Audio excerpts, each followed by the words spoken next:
समाधान समाधान।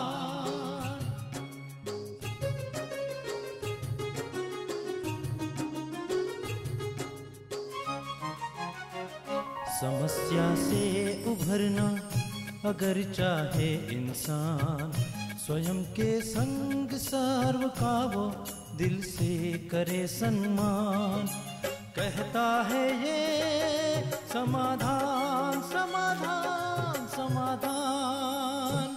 समस्या से उभरना अगर चाहे इंसान, स्वयं के संग सर्व का वो दिल से करे सम्मान। कहता है ये समाधान समाधान समाधान। समाधान समाधान समाधान।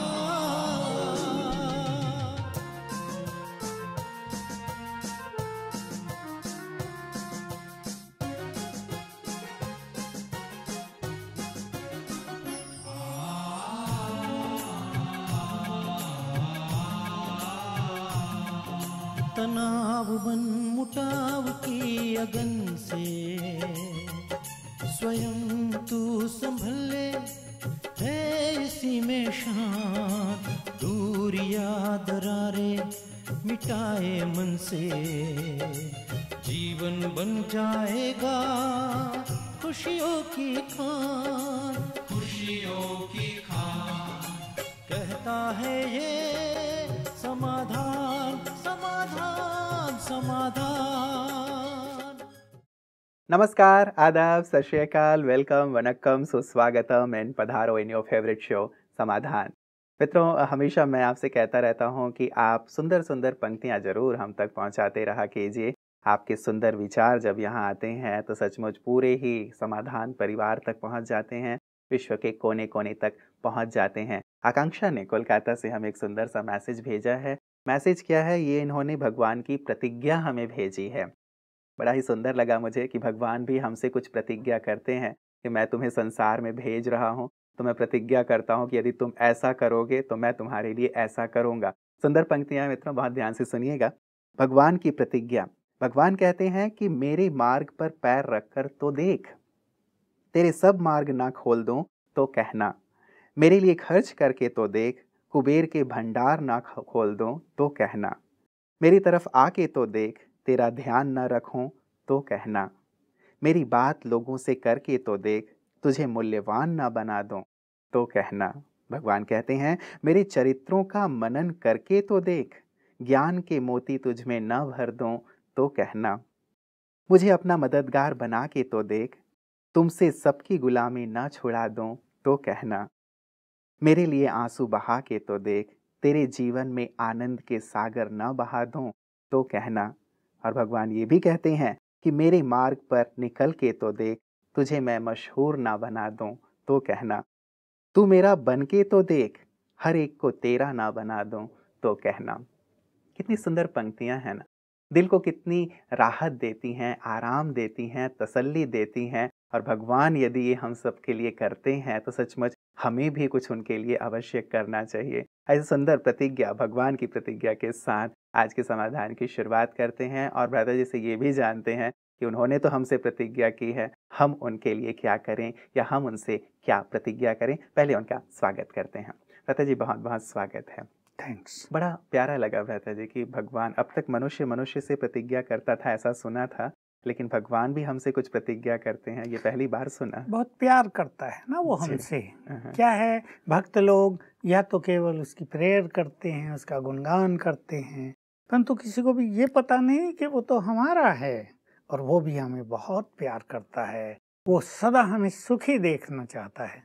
वो तो चाहता है ना, जैसे एक बाप अपने बच्चों के लिए देखो क्या क्या चाहता है, मेरा हर बच्चा बड़े से बड़ी पोस्ट पे हो, सबसे अधिक धनवान मेरा ही हो, संसार में बस मेरे ही बच्चे चमकते हों, बाकी किसी के नहीं।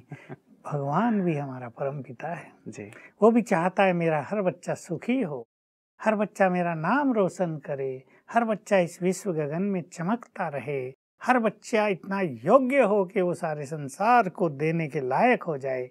सचमुच उसकी भावनाओं को समझना ये भी सद्विवेक की बात है जी। तो भ्राता जी, ये सारी बातें जो कही हैं परमात्मा ने कि भाई मेरे मार्ग पे पैर रख, या साथ ही साथ मेरे लिए मनन करके देख, आंसू बहा के देख, या मेरे ज्ञान को दूसरों तक पहुंचा के देख, तो ये वाली जो बात है कि परमात्मा ये हमें कहते हैं कि ये तुम करके देखो तो ये सारी चीज़ें होंगी। तो कई बार व्यक्ति ये सारी चीज़ें इस ओर बढ़ नहीं पाता है या इन चीज़ों का चिंतन नहीं कर पाता। हो सकता है कि अपनी व्यस्तता के कारण ऐसा करता देखिए, हो। इस समय को ये विशेष वरदान मिला है, जी, जी। वर्तमान समय खास।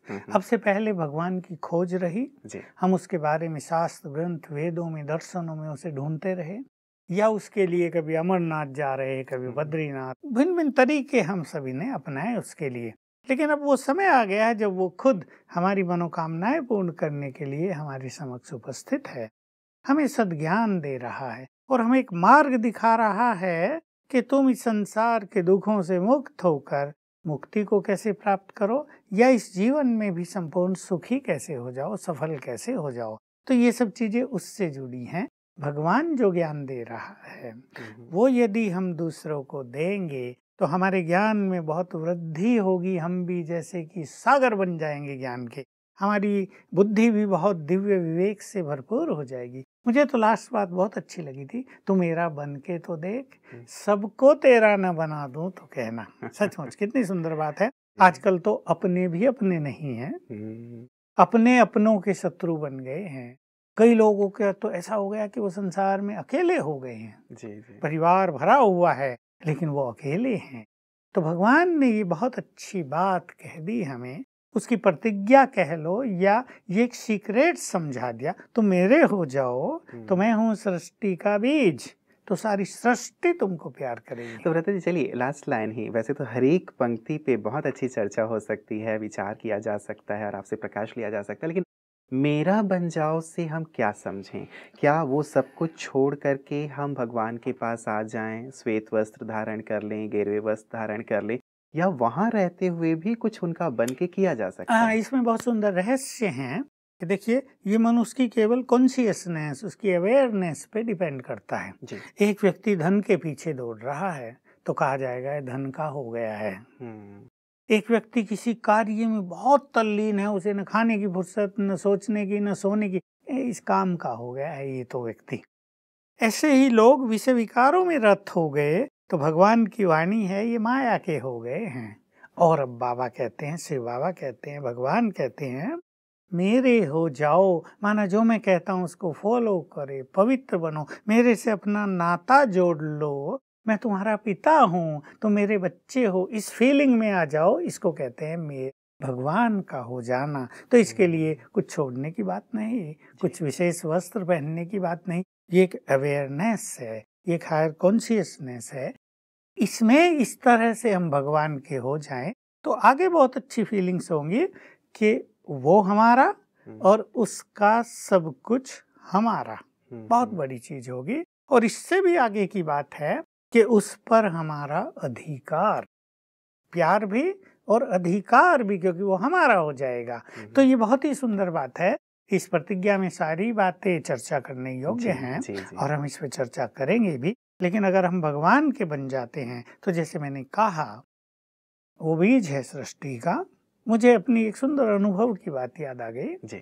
बिल्कुल प्रारंभ में जब मैं यज्ञ में समर्पित होकर आया तो मुझे सेवा दी गई भोजन बनाने की। माताएं भोजन बनाती थी, मेरे को भोजन बनाना नहीं आता था, मुझे मदद करनी थी। फिर माताएं चली गई, अब मुझे कहा तुम ही बनाना सीख लो, बनाया करो भाई।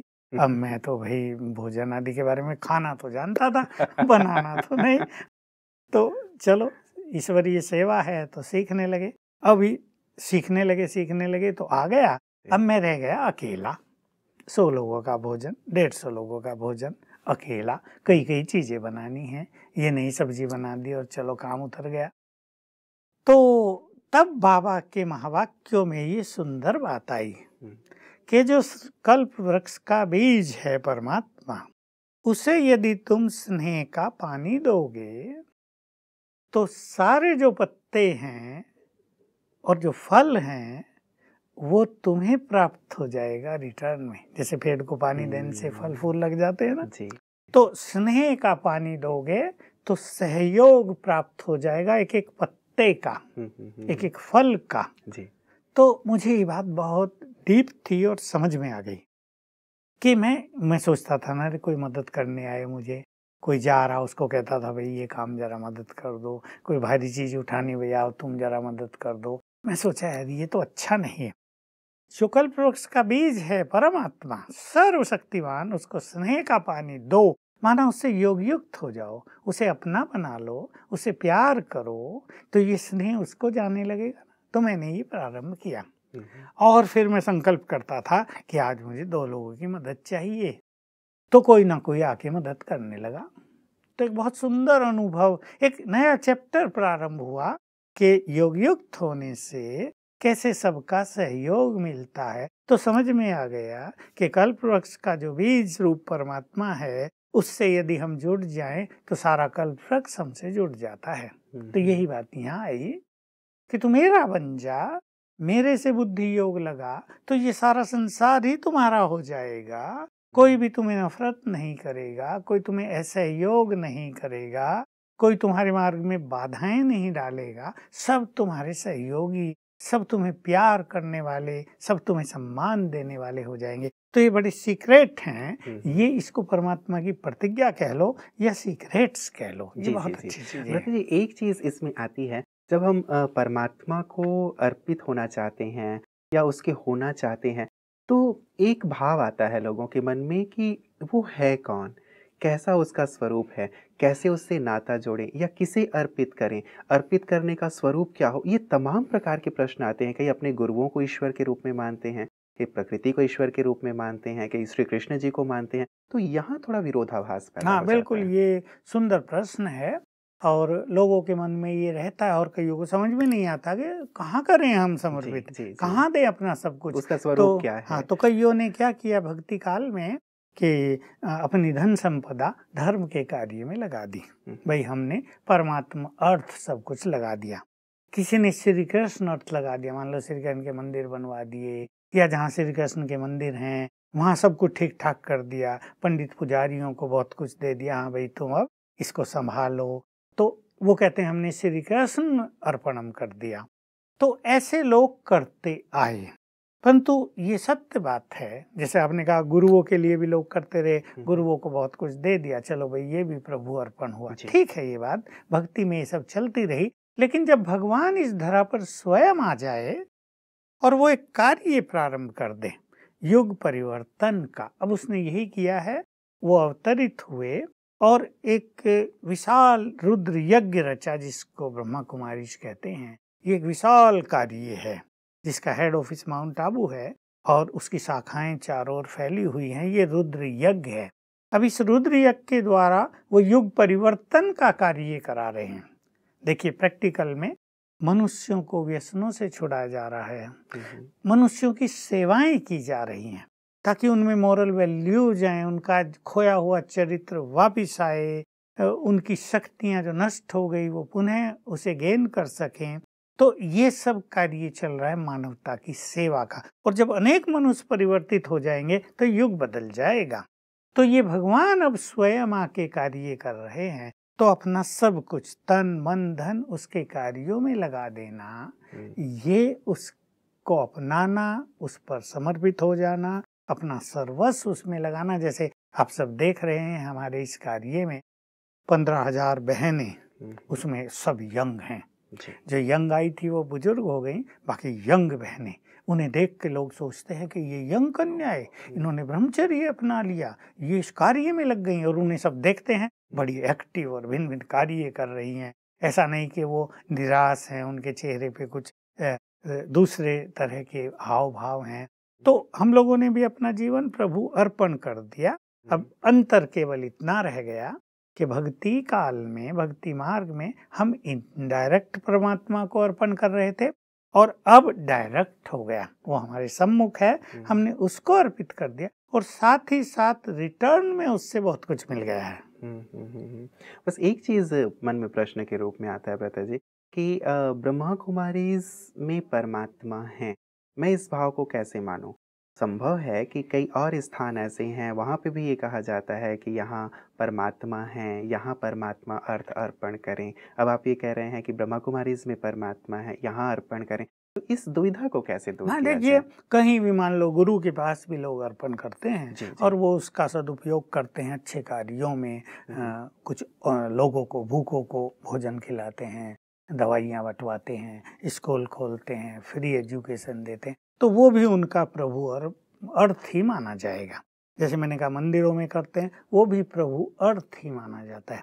लेकिन भगवान यहाँ पर आया है ब्रह्मा कुमारी में, ये तो हम खुले रूप से कह रहे हैं और लोग इसको आके रियलाइज कर रहे हैं, अनुभूति कर रहे हैं। ये दिखाने की चीज तो नहीं ना, मंदिर में तो हम दिखा देते हैं भाई ये श्री कृष्ण की प्रतिमा बनी है, इसको स्थापित किया जाएगा, ये इस तरह का मंदिर होगा, इस तरह का कार्य यहाँ से चलेगा। लेकिन परमात्मा जो निराकार है उसको तो आंखों से नहीं देखा जा सकता, लेकिन हमें ये जानना चाहिए, कुछ मापदंड हैं उसके कार्य को पहचानने के लिए। जहां मनुष्य को पवित्र बनाया जा रहा हो, समझ लें वो परमात्म कार्य है। जहां मनुष्य को परमात्मा से मिलने का सहज मार्ग दिखाया जा रहा हो, लंबा चौड़ा मार्ग नहीं, तुरंत बस उस चीज को फॉलो करो और प्रभु मिलन हो, समझ लो परमात्मा कार्य चल रहा है। जहां अपने लिए लोग सब कुछ न कर रहे हो, सब कुछ परमात्म अर्थ किया जा रहा हो।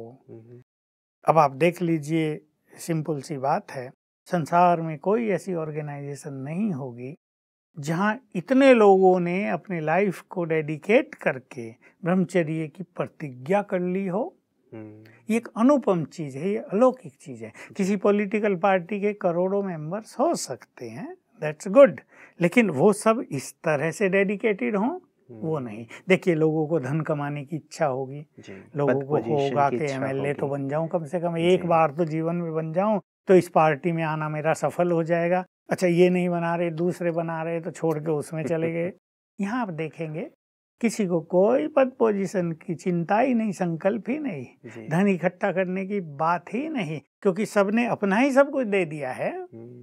तो एक सेवा भाव और उनके चेहरे पर तेज चमकते हुए चेहरे की मुस्कान, ये इस बात के द्योतक हैं ये कि ये कार्य किसी मनुष्य का नहीं, ये परमात्म कार्य है। इसलिए मैंने कहा यहाँ पर सब कुछ लगा देना माना डायरेक्ट परमात्मा को अर्पित कर देना। जी जी, मतलब एक बार सचमुच ये चीज़ें आके व्यक्ति को देखनी चाहिए, समझनी चाहिए और साथ ही फिर अपना निर्णय लेना चाहिए। जैसे आपने कहा, बहुत ही सुंदर एक प्रेरक बात है कि पवित्रता तो संसार में सचमुच जिसकी कोई चीज़ दिखाई नहीं देती है, वो चीज़ यहाँ ब्रह्मा कुमारीज़ में दिखाई देती है। एक बात मैं और जोर देना चाहूँगा, हमारे यहाँ बहुत लोग आ रहे हैं। अब भी देखिए शिविर चल रहा है, आज उसका लास्ट दिन है। गुजरात के 5000 लोग उसमें शामिल हुए हैं। पीछे शिविर बीत गया, साउथ इंडिया के ऐसे ही 5000 लोग उसमें शामिल हुए। जिससे भी बात करो, सब एक चीज अनुभव करते हैं। यहाँ बहुत मेरे से मिलते हैं और मैं उनसे कुछ पूछता ही हूँ, कैसा लगा, क्या सीखा, कौन सी बात आपको अपील की है, क्या करना चाहोगे भविष्य में। तो मुझे बहुत अच्छा एक रेस्पॉन्स अनेकों की तरफ से मिलता है कि यहाँ आकर हमारी सत्य की खोज पूर्ण हो गई। हम ढूंढ ही रहे थे, मैं कौन हूँ, भगवान कौन है, आखिर वो है कहाँ, क्या करता है, हम कहाँ से आए हैं, क्यों आए इस संसार में, ये क्यों रच दिया भगवान ने। हम यहाँ 3 दिन आए, 3 दिन में हमने कितनी क्लासेज हुई, 3 दिन में कम से कम 12, 14, 15 क्लासेज हो जाती हैं, 15 हो जाती हैं 5 रोज जी। का इतना ज्ञान मिल गया कि वो सब जो क्वेश्चंस थे ना मन में, वो शांत हो गए और लगता है दिस इज एब्सोल्यूट ट्रुथ। तो एक सत्य को प्राप्त कर लिया। ये परमात्म कार्य की बहुत बड़ी पहचान है। नहीं तो सबके अनुभव हैं, हमारे भी थे, सारे वेद पढ़ लिए, उपनिषद पढ़ लिए, 6 दर्शन पढ़ लिए, गीता, रामायण, महाभारत सब पढ़ ली, स्टिल अंदर से आवाज आ रही है सत्य कुछ और भी है। और यहाँ आते ही वो सब शांत हो गया। तो क्योंकि परमात्मा संपूर्ण सत्य है और वही सत्य ज्ञान देते हैं, उसके अलावा जो भी ज्ञान है वो कहीं ना कहीं इनकम्प्लीट रह जाते हैं, कहीं ना कहीं बात बस अधूरी सी रह जाती है कि एक चीज और होती तो बात परफेक्ट हो जाती। और ये ईश्वरीय ज्ञान लेने के बाद संपूर्णता हमें नजर आती है। तो ये ईश्वरीय कार्य की बहुत बड़ी पहचान है। मतलब सत्य की कितनी तलाश थी मनुष्य को कि सत्य है क्या, है क्या, है क्या, और यहाँ आके सहज रूप से शायद वो उस चीज को अनुभव कर लेता है, पा लेता है। और अंदर की तृप्ति मुझे लगता है भ्राता जी सबसे बड़ी चीज है, क्योंकि अंदर यदि तृप्ति नहीं होती तब तक व्यक्ति भटकता ही रहता है। और वो अनेक क्वेश्चंस करता है। हम लोगों से भी लोग बहुत क्वेश्चन करते हैं, तुम ये कहते हो, वेद तो ये कहते हैं, तुम ये कहते हो, दर्शनों में तो ये लिखा है। बहुत क्वेश्चंस करते रहते हैं और उलझे रहते हैं। हमारे उत्तर देने के बाद भी दे आर नेवर सेटिस्फाइड। लेकिन हम ये देख रहे हैं कि अंदर से उनकी चेतना जागृत हो रही है और सत्य की रियलाइजेशन होने के बाद उनके सभी क्वेश्चन शांत हो रहे हैं। वो सोचते हैं पूछें क्या, अब तो सब हो गया। ये सबसे अच्छी स्थिति ये है हमें भी लगता है प्रश्न ही समाप्त हो जाए। हमें भी लगता है कि देखिए ये सचमुच प्रभु कृपा ही है, उसके द्वारा दिया गया ज्ञान ही है कि लोग डिबेट नहीं कर रहे हैं, कहा बस स्वीकार कर रहे हैं, यही सत्य है। हमें भी लगता है कि ये सचमुच एक समय का प्रभाव है जो सत्य को लोग इस तरह स्वीकार कर रहे हैं। जी। तो व्यक्तिगत रूप से क्या सजेस्ट करेंगे भ्राता जी कि लोग जो सत्य के बहुत ज़्यादा तलाश में हैं कि सत्य क्या है, या हम भी अपने जीवन में एक स्थिरता ले आएं, उस परम शांति या आनंद की ओर बढ़ें, सत्य को जान लें, समझ लें, क्या उन्हें माउंट आबू एक बार आना चाहिए, या जो सेवा केंद्र हैं ब्रह्मा कुमारीज़ के, वहाँ जाके भी ऐसी ही अनुभूति कर सकते हैं? बहुत अच्छी बात आपने पूछी है। सचमुच संसार में आज भी कम से कम लाखों लोग तो ऐसे हैं, करोड़ों न भी कहूँ, लाखों लोग ऐसे हैं जो कहीं ना कहीं अंतर मन से सत्य की खोज में हैं। भले वो बिजनेस में बिजी हैं, कोई प्रोफेसर है पढ़ा रहा है, कोई स्टूडेंट है, लेकिन उनको लगता है कि संपूर्ण सत्य को जानना चाहिए। जीवन का ये भी एक लक्ष्य है कि संपूर्ण सत्य को हम जान लें। देखिए विज्ञान प्रकृति की खोज कर रहा है, लेकिन वैज्ञानिक जानते हैं कि वो प्रकृति की अंश मात्र खोज कर पाए हैं। अंश मात्र से भी चमत्कार कर दिया उन्होंने संसार में। एटम बॉम्ब्स बना दिए, और चलो वो तो युद्ध की चीजें हैं, घर घर में सुख सुविधाएं पहुंचा दी हैं। प्रकृति को यदि विज्ञान संपूर्ण रूप से जान ले तो क्या कमाल हो जाए। और यदि संपूर्ण सत्य परमात्मा के बारे में, स्वयं के बारे में मनुष्य को पता चल जाए तो सचमुच उसका जीवन डिवाइन हो जाए। उसे लगेगा कि और कुछ पाना शेष रहा ही नहीं। तो मैं कहूँगा अपने सभी उन भाई बहनों को जो सत्य की खोज करते आए हैं, जिनकी बुद्धि में, मन में कहीं किसी कोने में ये छुपा है कि सत्य को हम जान ले, वो आइए, उन सबका वेलकम है। मैं बात ब्रह्मा कुमारी की नहीं कर रहा हूँ, स्वयं भगवान ने अपने सारे रहस्य खोले हैं। जो ज्ञान का सागर है उसने संपूर्ण ज्ञान का प्रकाश हम सबको दिया है। वो हमारी बहनें सेवा केंद्रों पर भी दे रही हैं, और मुख्यालय में तो वो विशाल रूप से दिया जा रहा है हमारे यहाँ। मुख्यालय में इसलिए कह रहा हूँ कि यहाँ क्योंकि बहुत सारे राजयोगी तपस्या करते हैं, तो यहाँ के वाइब्रेशंस बहुत ही पवित्र हैं, बहुत अलौकिक हैं, बहुत स्पिरिचुअल हैं। शहरों में क्या होता है, हमारी 2-3 बहनें होंगी या आने वाले होंगे 100, 200, 500, लेकिन सब बाहर से आते हैं। वहाँ के वाइब्रेशंस अलग होते हैं। चारों ओर भी तो कलयुग का वातावरण है, लेकिन हमारे माउंट आबू में जो व्यक्ति यहाँ आता है वो महसूस करता है कि ये संसार तो अलग ही संसार है। जी। क्या संसार में कहीं ऐसा भी होता है क्या? लोग की आंखें खुली रह जाती हैं। और वो छोटे मोटे लोग नहीं, वेल एजुकेटेड, हाईली एजुकेटेड जो लोग हैं कि अरे संसार में ऐसी जगह भी है क्या, हम तो खोज कर रहे थे ऐसी जगह। जो सत्य प्रेमी हैं, सत्य के प्रेमी, सत्य के खोजक हैं, अन्वेषक हैं, उन्हें कहूँगा कि आइए, सेंटर्स पे भी हमारे जाइए, ज्ञान लीजिए, कोर्स कीजिए, एक बार माउंट आबू आकर देख तो लें सत्य क्या है, स्पिरिचुअलिटी क्या है, इस मार्ग पे चलने वालों का जीवन कैसा होता है और कैसे युग बदल रहा है, कैसे अब आने वाले समय में प्रकृति भी बदलेगी, मनुष्य भी बदलेंगे। एक लहर इस वसुंधरा पर आने वाली है। मेरे सामने वो सब विजन है। एक स्पिरिचुअल रिवॉल्यूशन होगा और हर व्यक्ति स्पिरिचुअल बनेगा। इस मोह माया को, इस पाप और गंदगी को, इन विकारों और व्यसनों को फटाफट छोड़ेगा, और वो दिन बहुत सुनहरे दिन होंगे, और ये दिन आने ही वाले हैं। मतलब अच्छे दिन आने वाले बहुत अच्छे जिसको आप स्वर्णिम दिन कहते हैं, स्वर्ग कहते हैं। दादा जी, कुछ लोग ऐसे हैं, बहुत सुंदर खाका आपने खींचा है कि ऐसा एक सुंदर रिवॉल्यूशन होने वाला है और पूरी सृष्टि बदलने वाली है, सत्य आएगा और सभी लोग सुखी होंगे। एक बात विशेष दादा जी, आज समय इजाजत नहीं दे रहा है, वैसे चर्चा बहुत लंबी होगी, लोगों के अंदर, कईयों के अंदर बहुत सारी भ्रांतियां हैं कि ब्रह्मा कुमारीज क्या करती हैं, क्या नहीं करती हैं। भ्रम की स्थिति के कारण वो दूर दूर रहते हैं कि वो शायद जादू कर देती हैं या यहाँ ये होता है वो होता है। ऐसे लोगों को क्या कहेंगे संक्षेप में? देखिए, जादू वादू तो बहुत छोटी चीज है। ये तो वो लोग करते हैं जिनके पास कुछ देने को नहीं है दूसरों के। यहाँ तो स्पिरिचुअल ज्ञान दिया जाता है, यहाँ तो मनुष्य को डिवाइन बनाया जाता है, उसके जीवन को प्योरीफाई किया जाता है। तो मैं तो कहूँगा, जैसे हिंदी में कहावत है ना, हाथ कंगन को आरसी क्या। अरे भाई आके देख लो।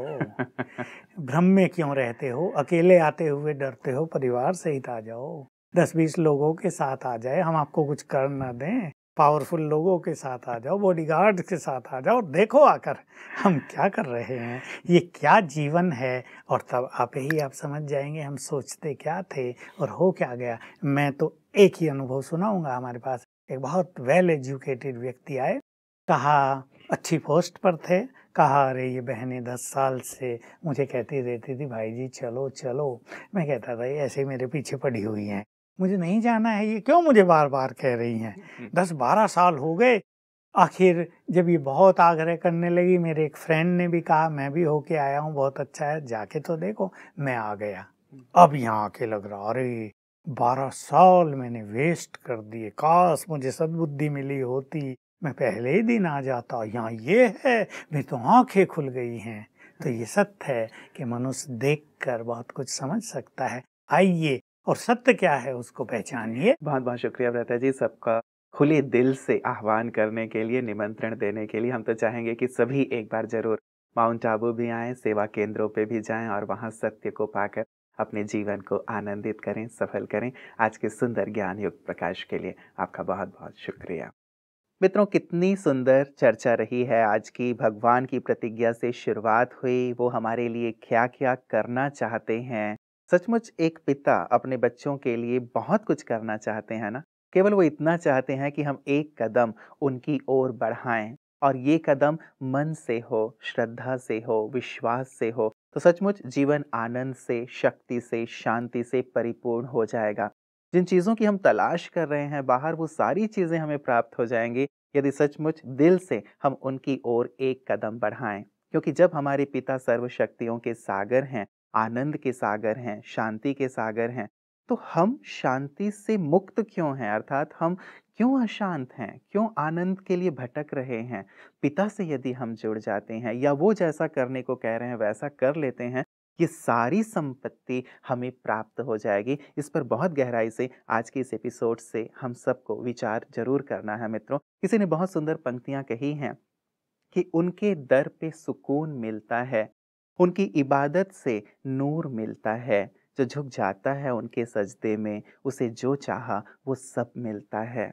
केवल हमें झुकने की आवश्यकता है, प्यार से उसकी ओर देखने की आवश्यकता है, तो हम जो चाहते हैं अपने जीवन में वो सब कुछ प्राप्त कर सकते हैं। कुछ भी हमारे लिए ऐसा नहीं होगा जो असंभव हो। तो आपका जीवन सुख से, शांति से, आनंद से परिपूर्ण हो। वो सागर जो हमारे पिता हैं वो अपना सब कुछ आप पे लुटाएं। इन्हीं शुभकामनाओं के साथ दीजिए इजाजत। नमस्कार। धैर्य और दृढ़ मनोबल से कर दे तू पल भर में मुश्किलें आसान। कथनी संकरनी के पावन जल से